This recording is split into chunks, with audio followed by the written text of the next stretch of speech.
రథసప్తమి రోజున ఈ మంత్రాన్ని ఆచరిస్తూ స్నానాదులను పూర్తి చేయాలని ఈ రథసప్తమి రోజున ఈ విషయం మీకు తెలియజేయడం అవుతుంది.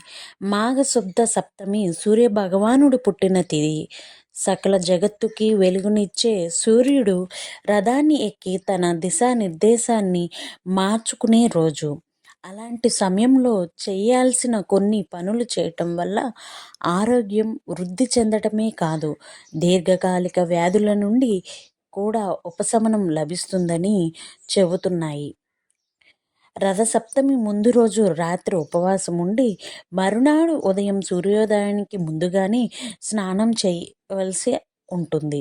స్నానం చేసేటప్పుడు మగవారు 7 జిల్లేడు ఆకులు, ఆడవారు 7 చిక్కుడు ఆకులు తలపై భుజాలపై ఉంచుకొని ఈ మంత్రాన్ని జపిస్తూ స్నానం ఆచరించాలి.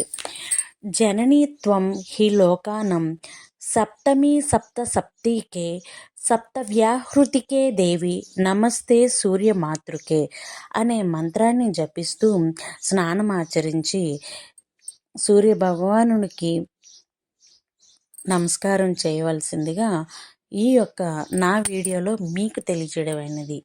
నా వీడియో కనుక మీకు నచ్చినట్లయితే లైక్ చేయండి, షేర్ చేయండి, సబ్స్క్రైబ్ చేయండి. Thank you.